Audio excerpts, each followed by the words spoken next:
할렐루야. 네, 오늘은 데살로니가후서 1장 7절부터 마지막 절까지 말씀입니다. 우리가 지난 시간에 6절까지의 말씀을 우리가 상고했는데 4절, 5절을 보면은 진리로 인하여 참는 그 핍박, 환난, 이것이 하나님의 공의로운 심판의 표다 이겁니다. 그것을 통해서 하늘 위의 영광에 합당한 자로 하나님께서 세워가시는 거예요. 그러니까 오히려 사도들이 공회 앞에서 사도행전 5장 41절을 보면 공회 앞에서 그와 같이 능력받는 일에 합당한 자로 여기심을 기뻐하면서 공회 앞을 떠나더라. 그렇게 말씀하고 있지 않습니까? 그게 핍박이나 환난 또는 고통을 당할 때 오히려 그것으로 기뻐하는 겁니다. 그것이 우리에게 상급과 영광이 되는 것이기 때문에 그러는 것이죠. 그래서 그러한 핍박과 환난 중에서 인내와 믿음으로 이겨나가는 것이 그것이 아주 하나님께서 공의로운 심판이다. 그래서 환난 받는 자들에게는 하나님께서 환난을 주는 자들에게는 환난으로 갚으시고, 그리고 7절 환난 받는 너에게는 우리와 함께 안식으로 갚으시는 것이 하나님의 공의시니 주 예수께서 저의 능력의 천사들과 함께 하늘로부터 불꽃 중에 나타나실 때 언제 그렇게 안식으로 갚으신다는 거예요? 주님이 재림하실 때를 말씀하고 있는 겁니다. 주님이 재림하실 때 데살로니가 교회가 어떠한 믿음을 가졌는데 그때 흠없이 거룩함으로 그 앞에 서는 자들이 되는 거예요. 데살로니가 교회가. 데살로니가 전서에서는 그들이 그와 같이 주의 재림의 때에 관해서 믿음이 거기에 이르는 믿음이 이르지 못하였지만은 그래서 데살로니가 전서 1장부터 5장까지는 계속해서 매 장 끝마다 주의 재림에 대해서 말하고 있죠. 그리고 주님의 재림에 대해서 그들이 부족한 것이 있었다. 이제 그렇게 3장에도 말씀을 하고 있고, 그런데 데살로니가 후서에서는 그들이 그 재림의 때에 주님께서 강림하실 때 그 앞에 흠없이 서는 자들로 이미 쓴 거예요. 그 믿음이 이미 서버린 거예요. 그러니까 그와 같이 주의 재림의 때 오늘날로 말하면 이제 첫째 부활의 영광이요, 더 좋은 부활이요, 장자의 축복을 받는 자들이죠. 그러니 그와 같은 자리에 서는 것이 그것이 참된 안식이다 이겁니다. 지금 끝부분에도 주께서 강림하실 때를 지금 말씀하고 있지 않습니까? 그때 안식으로 갚으신다는 거예요. 그때 안식으로 갚는다라는 것은 첫째 부활의 영광을 입는 자들이 되었다라는 것을 의미하고 있는 겁니다. 그들이 그와 같이 주께서 재림하실 때 백마를 타고 희고 깨끗한 세마포 옷을 입고 그 뒤를 따르는 군대들이라는 것을 이제 이미 말씀을 하고 있는 것이죠. 주의 재림의 때 그렇게 안식으로 갚으시는 것이 그것이 하나님의 공의다 이겁니다. 그 다음 말씀을 한번 읽어보십시다. 주 예수께서 저의 능력의 천사들과 함께 하늘로부터 불꽃 중에 나타나실 때. 그러니까 주께서 재림하실 때를 말씀하고 있는 것이죠. 주께서 재림하실 때를 말씀하고 있는데 그때 누구들과 함께 오신다고요? 천사들과 함께 오신다고 말씀을 하고 있어요. 이게 여기서 이렇게 천사들과 함께 온다라고 이렇게 말씀을 하고 있으니까 요한계시록 19장 14절 주께서 강림하실 때 흰 말을 타고 오는 이제 군대들이 있잖아요. 요한계시록 19장 14절 하늘에 있는 군대들이 희고 깨끗한 세마포를 입고 백마를 타고 그를 따르더라. 이렇게 말씀을 하셨어요. 그러니까 이 데살로니가 후서 2장 7절에 천사들이 주께서 강림하실 때 불꽃 중에 강림하실 때 그때 천사들과 함께 오신다 했으니 요한계시록 19장 14절에 하늘에 있는 군대들이 희고 깨끗한 세마포를 입고 백마를 타고 그를 따르더라 하는 이것이 천사라고 이야기를 합니다. 이것이 천사라고들 다들 대부분 다 그렇게 해석을 하고 있는 거예요. 왜? 군대라는 표현을 썼으니까 그렇게 지금 이야기를 하고 있는 거예요. 그런데 첫 번째는 희고 깨끗한 세마포 옷을 입었다라는 것은 흰말을 타고 희고 깨끗한 세마포 옷을 입었다라는 것은 그것은 어린 양의 아내가 희고 깨끗한 세마포 옷을 입는 거예요. 그 희고 깨끗한 세마포 옷과 계시록 6장 9절, 10절, 11절에서 말씀하고 있는 제단 앞에서 순교한 자들에게 주님께서 흰 두루마기를 주신다고 말씀하고 있죠. 그것이 이제 표현이 한국적 표현을 가지고 흰 두루마기를 라고 이렇게 표현이 되어져 있지만 실제는 아주 흰 옷을 주었다 있던 겁니다. 흰 옷으로 머리끝에서도 발끝까지 아주 하얀 옷으로 딱 하나님께서 입혀주셨다라는 뜻이에요. 그러니까 그 흰 옷이라는 것은 결국은 뭘 말하는 거예요? 그 순교자들이 입는 옷이요. 어린 양이 안에도 희고 깨끗한 세마포 옷을 입은 것이 흰 옷을 입은 것과 마찬가지요. 이들도 어린 양의 아들들이 이렇게 주님의 뒤를 따르는 것을 말씀을 하고 있는 것이거든요. 요한계시록 7장 9절에도 아무라도 능히 셀 수 없는 흰 옷 입은 무리가, 그 흰 옷이라는 것이 머리에서 발끝까지 아주 하얀 옷을 입은 것을 말하는 것인데, 그들은 결국은 요한계시록 7장에서 어린 양의 피에 환난 중에 어린 양의 피로 그 옷을 희게 하였다고 말씀하고 있거든요. 어린 양이라는 단어가 나오면 어린 양이 유월절 양 대신 주님의 뒤를 쫓아간 것을 의미하고 있는 겁니다. 순교한 영혼들인 것을 말하고 있는 거예요. 더 결정적인 증거는 요한계시록 17장 14절을 한번 보시기 바랍니다. 이거는 아주 딱 머릿속에 딱 입력을 시켜야 되는 거예요. 하나님의 말씀이 그렇게 엉성하게 대충 기록되어져 있는 말씀이 아니거든요. 요한계시록 17장 14절 시작. 저희가 어린 양으로 더불어 싸우려니와, 여기서 어린 양으로 더불어 싸우는 저희라는 것은 그 앞에 7머리 10뿔 짐승을 말하는 겁니다. 계시록 17장의 음녀와 7머리 10뿔 짐승을 말하는 것이죠. 그들이 어린 양으로 더불어 싸우려니와 어린 양은 만주의 주시오 만왕의 왕이심으로 저희를 이기실 터이요. 또 그와 함께 있는 자들. 어떤 때? 어린 양이 강림하실 때, 주님이 강림하실 때 이 적그리스도와 음녀 바벨성과 주님과 싸우게 되어지는데, 그때 주님과 함께 있는 자들이 되는 거예요. 이건 천사들이 아닙니다. 그렇죠? 함께 있는 자들이 천사들이 아니라 이것은 성도들인데, 그들은 부르심을 입고 빼내심을 얻고 진실한 자들이다 이겁니다. 그리고 그들이 이기리라 이 뜻인 겁니다. 그러니 천사들은 부르심을 입고 빼내심을 입고 진실한 자들이라고 표현하지를 않습니다. 이거는 성도들을 말하는 거예요. 부르심을 입고 그 가운데 빼내심을 얻고 그 가운데 아주 신실한 자들이 환난 중에 이긴 자들이요. 이들이 계시록 19장 14절 하늘에 있는 군대들이요 희고 깨끗한 세마포를 입고 백마를 타고 주님을 따르는 자들이에요. 그러니 그거는 계시록 19장 14절은 천사들을 말하는 것이 아닌 겁니다. 그것은 계시록 17장 14절에서 정확하게 설명을 하고 있는 거예요. 이 부르심을 입고 빼내심을 얻고 신실한 자들은 주님이 강림하실 때 그와 함께 오는데 이는 사람을 말하는 것이요 성도를 말하는 것이지 천사들은 이렇게 표현을 하지를 않습니다. 아주 결정적인 증거의 말씀이 되는 거예요. 그러니까 계시록 19장 14절은 천사가 아니라 누구다? 그것은 첫째 부활의 영광을 입고 오는 어린 양의 아내들인 겁니다. 순교한 자들입니다. 환난 가운데 어린 양의 피에 그 옷을 씻은 자들, 흰 옷을 입은 자들이다 이겁니다. 그러면 천사들은 오지 아니하는가? 물론 천사들도 같이 옵니다. 우리들에게도 천사가 다 붙어 있는 거예요. 천사가 우리들을 보호하고 천사들이 우리에게 여러 가지 일들을 이루고 있는 겁니다. 천사가 여러 가지 생각도 주고 여러 가지 이제 일들을 하고 있는 것이죠.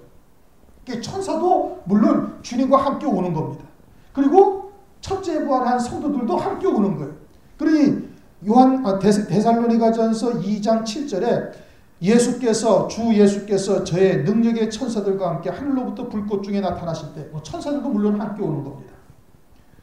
그런데 이 말씀이 요한계시록 19장 14절에 백마를 타고 희고 깨끗한 세마포 옷을 입은 하늘의 군대들을 말씀하는 것은 다 지금 이 천사라는 단어가 쓰여져 있기 때문에 그 군대라는 계시록 19장 14절 말씀을 천사라고 해석을 하는데 천사들이 아니다 이 뜻인 겁니다. 그들은 첫째 벌의 영광을 입은 자들이요 순교한 영혼들이요 어린 양의 아내들이다 라는 것을 지금 말씀을 드리고 있는 겁니다. 그러니까 어린 양의 아내들이 주님과 함께 오고 천사들도 물론 함께 나타나는 겁니다. 함께 오는 거죠. 근데 천사들이 하는 일이 무엇이냐 이거를 우리가 잘 깨달아야 되는 거예요. 안 그러면은 이제 그와 같은 그 희고 깨끗한 세마포 옷을 입고 백마를 타고 오는 그런 성도들을 천사들로 잘못 오해할 수가 있는 겁니다. 천사는 지금 본문 말씀에 뭐라고 그랬어요? 주 예수께서 저의 능력의 천사들과 함께. 천사는 무엇으로 나타나요? 능력으로 나타나는 거예요. 불꽃 중에 나타나신단 말이에요. 그 불꽃이 심판의 불꽃이거든요. 그럼 심판의 권능이 누구에게로부터 나타나는 거예요? 천사로부터 나타나는 거예요. 사도행전 1장 8절 성령이 너희에게 임하시면 너희가 뭘 받아요? 권능을 받고 그 권능은 누구로부터 임하는 거예요? 천사로부터 임하는 거예요. 이게 천사가 하는 일이 뭐냐면 그와 같이 능력으로 나타나는 거예요. 예수님이 말씀하시자 예수님의 말씀대로 막 천지가 뒤집어지고 막 그런 하나님 입에서 예리한 검이 나와가지고 대적하는 자들을 다 단숨에 다 쳐서 멸하고 하는 그 권능이 누구에게로부터 나타나는 거예요? 천사로부터 나타나는 거예요. 주님의 말씀을 쫓아 주의 말씀대로 그 권능이 나타나는데 그 권능이 천사에 의해서 나타나는 거예요. 성령이 우리에게 임하시면은 성령이 우리에게 직접 권능을 주시는 것이 아니라 천사들을 통해서 우리에게 천사로부터 권능이 나타나는 거고 천사로부터 우리에게 생각과 마음을 하나님에게로 향할 수 있도록 하나님의 지혜를 깨달을 수 있도록 열어가시는 겁니다. 하나님의 뜻을 누가 우리에게 알려줘요? 천사를 통해서 우리에게 알려주시는 거예요. 우리의 마음과 생각을 누가 주장하셔서 하늘의 하나님께서 이루어가시는 구원의 지혜를 누가 알게 하셔요? 천사들을 통해서 우리에게 알게 하시는 거예요. 마귀가 가룟 유다에게 예수를 팔 생각을 넣어주었더라. 요한복음 안 찾아봐도 되겠죠? 그 생각을 누가 주장한 거예요? 마귀와 마귀의 하수인인 귀신들이 주장하는 거예요. 그럼 우리에게도 하늘에 속한 신령한 하나님의 구원의 역사를 깨우쳐주는 건 누구를 통해서 깨닫게 하는 거예요? 물론 성령 하나님께서 우리에게 말씀을 생각나게 하시고 깨닫게 하시고 그러지만 그것을 직접적으로 우리에게 역사하는 것은 천사를 통해서 역사를 하는 거예요. 다니엘서를 보면은 가브리엘 천사가 하나님의 뜻을 알려주러 오지 않습니까? 그렇죠? 가브리엘 천사가 다니엘에게 오다가 그 군대들에게 악한 영들에게 막혀가지고 21일 동안 오질 못하고 있다고 말씀하고 있는데 그 천사가 가브리엘의 천사가 다니엘에게 와서 뭘 알려주는 거예요? 하나님의 뜻을 알려주는 거예요. 이 천사가 하는 일이 뭐예요? 천사가 하는 일이 하나님의 뜻을 깨닫게 하시고 어떤 때는 권능으로 나타나시고 막 불꽃 중에 하나님의 권능, 주님의 말씀에 의한 권능이 천사로부터 그 능력이 나타나는 거예요. 이게 수종을 드는 겁니다. 주님의 수종을 들고 성령님의 수종을 들고 그러니까 그룹, 스랍들이 에스겔서에 나오고 요한계시록에도 나오지 않습니까? 그게 다 뭐예요? 그게 천사들이에요. 그게 천사들이 능력의 천사들. 지금 뭐라고 그랬어요? 저의 능력의 천사들. 이게 능력이 누구로부터 나타나는 거예요? 천사로부터 나타나는 거예요. 물론 능력의 원천은 주님에게 있어요. 그렇지만 실제적으로 그 능력이 발현되는 것은 누구에게 발현되느냐? 천사들로부터 발현되는 거예요. 천사들에 의해서 권능이 나타나고 뒤집어지고 깨어지고 또는 뭐 고쳐지고 병이 치유가 되고 나타나는 거다 이겁니다. 아울러 우리의 생각에도 천사들이 역사를 하는 거예요. 그래 하나님의 그런 심부름을 통해서 하나님의 명령을 받고 와가지고 하나님의 뜻을 깨닫게 하고 말씀이 막 생각나게 하고 그리고 우리를 힘을 돋게 하고 위로하고 그리고 하나님께로 이끌어 가시는 것이 천사들이 하는 거다 이겁니다. 그러니까 예수님이 강림하실 때 천사들이 와요 안 해요? 오죠. 천사들도 오고 첫째 부활한 성도들도 오고 첫째 부활한 성도들을 수종드는 천사들도 오는 거예요. 그것이 능력의 천사들과 함께 하늘로부터 불꽃 중에 나타나실 때라고 말씀을 하고 있는 겁니다. 천사가 무엇인지 정확하게 이해하셨습니까? 이게 영적인 존재라는 말씀이에요. 영적인 존재인데 권능으로 나타나기도 하고 여러 가지의 모양과 여러 가지의 은사로 우리에게 하나님의 구원의 섭리를 돕는 일들을 하고 있는 겁니다. 마찬가지로 마귀도 우리에게 귀신을 통해서 생각으로 역사를 하고 여러 가지로 우리의 생각들을 방해하고 하나님에게로 향하는 그런 생각과 마음을 자꾸 방해해서 엉뚱한 곳으로 향할 수 있도록 우리에게 자꾸 혼잡된 생각들을 넣어주는 것. 그 마귀가 하는 역사인 거예요. 그리고 마귀도 권능이 나타나는 거예요. 여러분 무당도 병 낫게 하지 않습니까? 치료하는 거예요. 그러나 그것을 통해 가지고 완전히 마귀의 종으로 아주 딱 묶어버리는 역사를 하는 것이죠.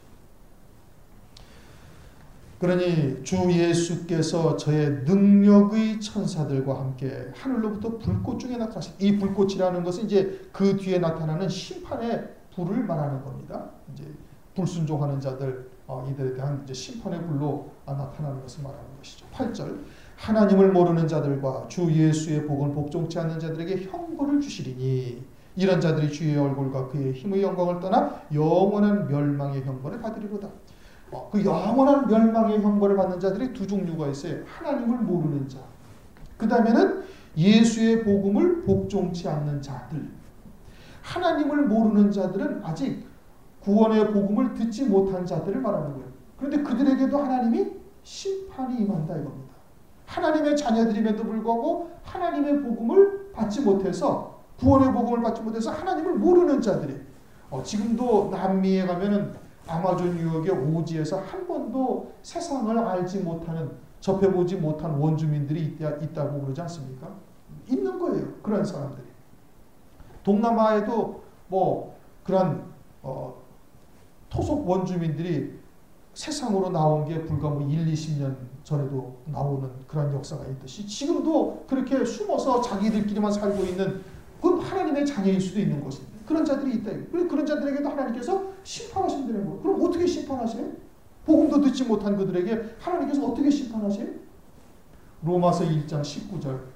이는 하나님을 알만한 것이 저희 속에 보임이라. 하나님께서 이를 저희에게 보이셨느니라. 창세로부터 그의 보이지 아니하는 것들 곧 그의 영원하신 능력과 신성이 그의 만드신 만물에 분명히 보여 알게 되나니 그러므로 저희가 피하지 못할지니라. 노아의 시대에 하나님이 심판하셨어요. 그렇죠? 하나님을 알려주시지 않았잖아요. 복음이 그들에게 증거되지 않았단 말이에요. 그런데 하나님이 심판하셨어요.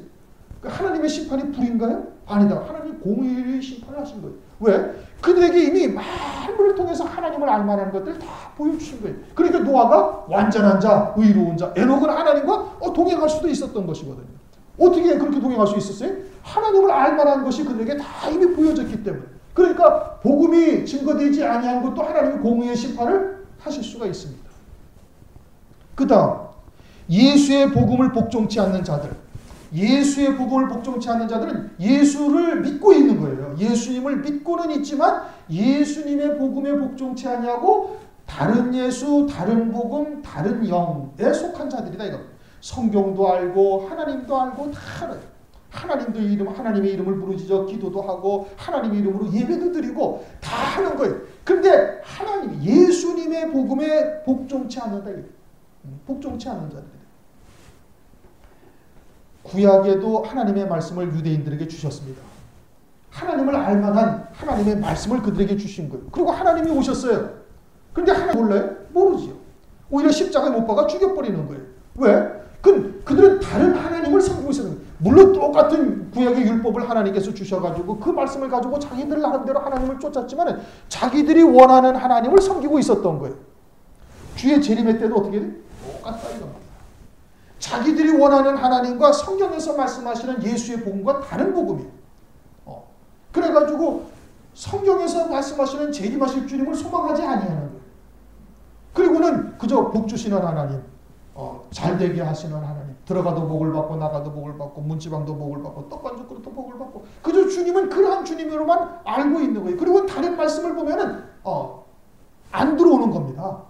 우리가 그리스도와 함께한 후사이니 우리가 그와 함께 영광을 받기 위하여 고난도 마땅히 받아야 될 것이라. 이런 말씀은 읽어도 머릿속에서 마귀가, 귀신이 그 말씀을 읽어도 무슨 말씀인지 모르게 그냥 싹 지나가 버리게 만드는. 그리고는 그냥 들어가도 복을 받고 나가도 복을 받고 앉아도 복을 받고 일어서도 복을 받고 어쩌고 저쩌고 하는 말씀에 눈이 확 띄어지게 해가지고 그 말씀만 딱 부여잡고 있는 거예요.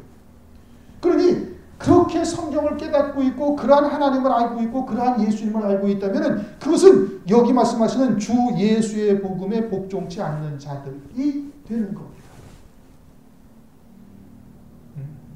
그리고 오늘날 이러한 다른 복음, 다른 예수, 다른 영에 속한 하나님의 백성들이 무수히 많은 겁니다. 무수히 많은 거예요. 오늘 마태복음 5장 산상복을 하는데 주님께서는 이제는 복을 완전히 바꾸셨지 않습니까? 구약의 복에서 이제 완전히 새로운 계명으로 똑같은 복이라는 단어지만 새로운 것으로 우리에게 완전히 새롭게 해주신 거예요. 그런데 그러한 복의 개념을 여전히 구약적 복의 개념에서 벗어나지를 못하고 모세의 얼굴이 아직도 수건이 가리워져가지고 그것만 쳐다보려고 하는 그러한 어리석은 하나님의 백성들이 오늘날 무수히 많이 있다 이겁니다. 그들은 이 예수의 복음에 복종치 않는 자, 그들은 다른 하나님을 섬기는 겁니다. 자기들도 성경에 나타난 하나님을, 성경의 말씀을 가지고 우리 주 예수 그리스도가 나의 구주가 되시고 독생자이시고 우리의 속죄 구원을 이루셨다고 얘기할 수 있을지 모르지만은, 그러나 그들이 원하는 하나님은 그들이 생각하고 있는 하나님은 성경에서 말씀하시는 하나님이 아닌 거예요. 그러니까 주의 재림의 때 주님을 맞이할 수 있어요? 맞이할 수 없어요? 맞이하지를 못하는 겁니다. 맞이하지 못해요. 그들은 뭐 고통, 환난, 고난 이런 단어는 성경에 아예 보이지도 않는 겁니다. 그리고는 그저 예수 믿고 복받고 예수 믿고 잘되고 예수 믿고 출세하고 예수 믿고 행복한 가정 만들고 예수 믿고 훌륭한 아버지 되고 예수 믿고 훌륭한 부부 행복한 부부 생활하고 이렇게 썩어질 것의 모든 말씀의 초점을 거의 다 전부 다 거기다 맞춰버리는 겁니다. 그러니까 환난에 대해서 어떻게 생각해요?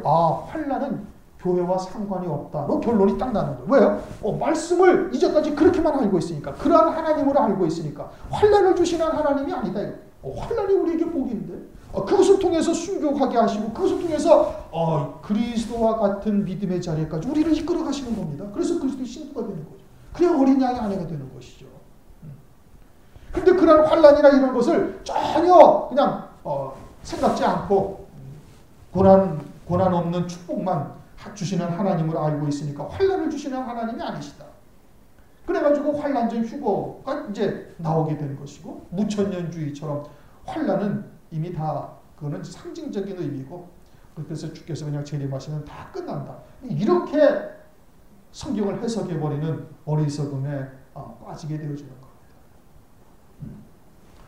뭐 누누이 말씀드린 거지만은 주님의 재림은 마태복음 24장을 보면은 초등학교 6학년만 돼도 주님이 언제 재림하시냐? 환난 후예요.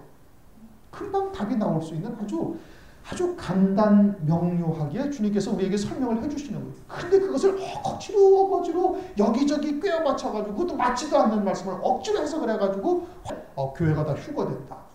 환난 전에 공중재림하시고 환난 후에 지상재림하시고 아니 성경에 그렇게 말씀하고 있는 것이 어디에도 있지 않거든요. 그런데 그렇게 해석을 해버려요. 그건 뭐 때문에 그런 거예요?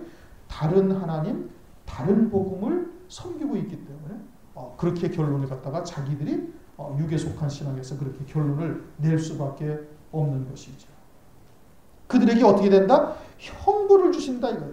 그들은 이런 자들은 주의 얼굴과 그의 힘의 영광을 떠나 영원한 멸망의 형벌을 받을 주의 얼굴에서 떠난다. 그러니까 주님의 영광을 볼 수 있어요? 없어요? 전혀 보지 못해요. 마태복음 7장에도 보면 하나님의 뜻대로 하지 아니한 불법을 행하는 자들에게 주님이 너희들은 내게서 떠나가라. 주님의 영광과는 전혀 상관이 없는 자들이 되는 거예요. 어두운 데 쫓겨나가 슬피 울며 이를 갈미 있으리라. 여기에 해당이 되는 겁니다. 주님의 얼굴에서 떠난다라는 것은 그것을 말하는 거예요. 그 다음 그 힘의 영광을 떠나. 영광이 뭐라고요? 힘인 겁니다. 세상에서는 재물이 힘이고 재물이 권세예요. 하늘나라에서는 영광이 힘이고 영광이 권능이 되어지는 거예요. 그러니까 그 영광의 빛에 감히 가까이 오지를 못하는 거예요. 왜? 우리가 이제 낮에 태양을 바라보지를 못하잖아요. 왜? 그 빛이 너무 찬란하니까 감히 쳐다보지를 못하지 않습니까? 그와 같이 그 태양의 빛보다 훨씬 더 밝은 영광의 빛으로 그냥 확 휘어져 있어, 휘감고 있으니까 그러니까 감히 가까이 올 수도 없고 쳐다보지도 못하는 이와 같은 힘의 영광에서 떠나게 되어진다 이겁니다. 떠나게 되어져서 그 다음에 뭐라고? 영원한 멸망의 형벌. 멸망은 하나님의 자녀들에게 해당되어지는 말이에요. 하나님의 자녀가 아닌 불택자 가룟 유다는 영원한 사망입니다. 그들은 멸망이에요. 멸망이라는 것은 하나님께서 예비해 놓은 것이 다 무너져 내린 것이 멸망이에요. 멸망된 거죠. 멸망된 있던 것이 다 사그러져 불타 사라져버린 것이 그것이 멸망이에요. 이게 하나님의 자녀들인데 이들은 하나님의 자녀. 8절에 하나님을 모르는 자들 또 예수의 복음을 복종치 않는 자들이 하나님의 자녀들인데 그들이 영원한 멸망에 처해진다 이거. 하늘나라에서 다시 열매를 맺을 수가 있어요? 없어요? 없습니다. 끝이. 거기서는 아무리 통곡을 하고 하나님께 부르짖어도 소용이 없어요. 그러니까 누가복음 16장에 부자와 호화로에 연락하던 부자와 나사로의 관계에서 정확하게 설명을 하고 있는 겁니다. 열매 맺을 수 있는 기간은 이 땅밖에 없는 거예요. 이 땅에서 육신의 장막을 딱 벗으면 그것으로 끝인 겁니다. 그러니 그들은 이 땅에서 그 삶이 다 멸망됐으니 그러니 어떻게 돼? 영원한 멸망. 회복될 수 있는 기회가 전혀 없는 겁니다. 영원한 멸망. 반대는 뭐예요? 영생이죠. 영생. 영생이라는 것이 하늘나라에서 영원히 산다는 것이 아니라 아버지의 분깃, 영광을 누리면서 사는 것이 영생인 거예요. 지옥에 간 사람들도 영원히 삽니다. 그러니까 영원히 사는 것이 영생이 아니죠. 영원한 멸망의 형벌을 받으리라. 10절 그날에 강림하사, 그날 강림하시, 주님이 재림하신다는 것이죠. 우리도 재림을 믿습니다. 그렇죠? 다른 사람들도 다 재림 믿어요. 믿기는 믿는데 조금 전에 말씀드린 것처럼 우리가 믿고 소망하는 재림하실 주님과 그들이 소망하는 재림하실 주님이 다른 겁니다. 다른 거예요. 예수의 복음을 복종치 않는 자들의 주의 재림은 우리하고는 다른 거예요. 그들은 환난도 없고 다 주께서 공중 재림하시고 교회는 휴거되고 이것을 믿고 앉아 있는 겁니다. 그날에 강림하사 그의 성도들에게 영광을 얻으시고 그의 성도들에게 영광을 얻으신다는 건 어떤 성도들에게 영광을 얻으시는 거예요? 우선은 데살로니가 교회를 말하고 있는 거예요. 데살로니가 교회가 어떠한 성도였어요? 주께서 강림하실 때 그 앞에 흠없이 보존된 자들이에요. 그러면 무엇을 말하는 거예요? 첫째 부활의 영광을 입은 자들. 장자의 주님과 함께 참여하는 자들인 거예요. 그러니 어린 양이 아니요 첫째 부활의 영광이요 더 좋은 부활이요 장자들의 총회에 참여하는 자들로부터 영광을 받으시는 겁니다. 이런 그날에 강림하사 그의 성도들에게 영광을 얻으시고 왜? 우리가 누린 이 모든 영광이 우리의 힘으로 된 것이 아니고 모두가 다 하나님의 은혜로 받은 것이니 하나님께 어떻게 멸류관을 벗어서 아버지의 보좌, 어린 양의 보좌 앞에 다 던져드리지 않습니까? 요한계시록 7장 9절에도 이 일 후에 내가 보니 각 나라와 족속과 백성과 방언에서 아무라도 능히 셀 수 없는 큰 무리가 흰 옷을 입고 손에 종려가지를 들고 보좌 앞과 어린 양 앞에 서서 찬송을 드리지 않습니까? 이들로부터 영광을 하나님께서 받으시는 거예요. 얻으시고 모든 믿는 자에게서 이제 모든 믿는 자라는 것은 이제 휴거된 성도들, 예비처 성도들도 함께 포함이 되는 것이죠. 모든 믿는 자에게서 기히 여김을 얻으시리라. 기이하다라는 것은 찬양하다, 감탄하다 이겁니다. 아주 막 감탄하는 거예요. 왜? 하나님의 구원의 그 기묘한 비밀들, 그 기묘한 섭리가 너무너무 기가 막힌 거죠. 하나님의 지혜와 지식을 우리가 쫓을 수가 없다 이겁니다. 그러니 하나님의 구원의 섭리를 아주 거기에서 감탄하고 하나님을 찬송한다 이 뜻인 겁니다. 그것이 기히 여김을 얻으시니라. 로마서 11장 33절에 이렇게 말씀을 하고 있습니다. 깊도다 하나님의 지혜와 지식에 부요하며 그의 판단은 측량치 못할 것이며 그의 길은 찾지 못할 것이다. 하나님의 지혜와 지식에 부요하면 우리가 상상조차 할 수 없는 거예요. 하나님은 딱 하늘에 계시고 우리는 땅에 있는 거예요. 우리는 그 길을 알지도 못하고 깨닫지도 못하는 거예요. 그러니까 하나님께서 우리에게 알려주셔야 겨우 알 수가 있는 거예요. 그런데 그렇게 환난 가운데 구원하시고 주님이 강림하시면서 그와 같이 어린 양의 신부 그리스도의 어린 양의 안에 그리스도의 신부들을 세우시는 이 장면들이 너무너무나 하나님의 아주 절묘한 하나님의 섭리가 들어있으니 모두가 다 탄복을 하면서 하나님께 찬송을 돌리는 것이죠. 그리고 우리의 증거가 너희에게 믿어졌습니다. 믿음으로만 그 자리에 설 수 있는 겁니다.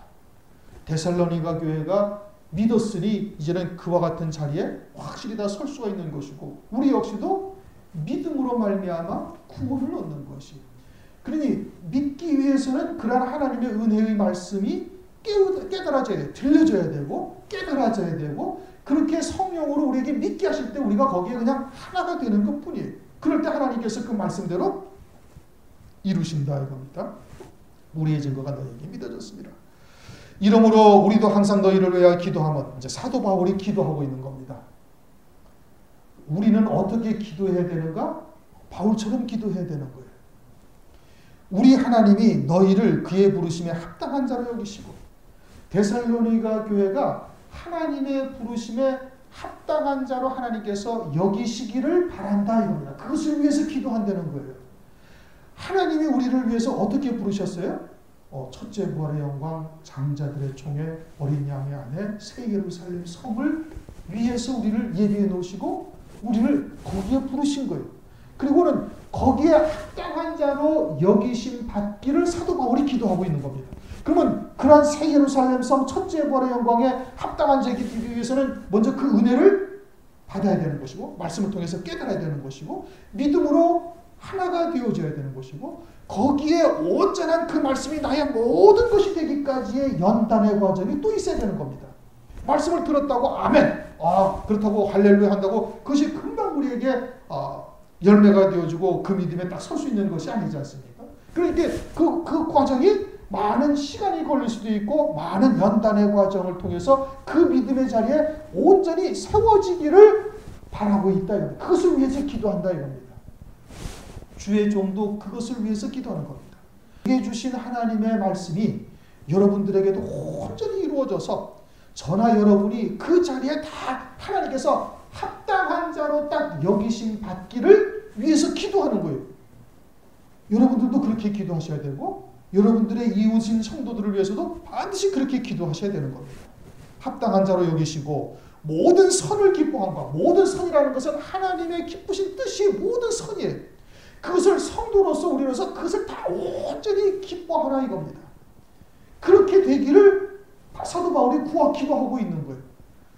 하나님이 하늘 위에 예비하신 영광을 온전히 기뻐하기 위해서는 그것을 이루기 위해서 많은 연단도 있어야 되고 앞으로는 환난 가운데 순교까지 되어야 되는데 그것을 기뻐하려는 겁니다.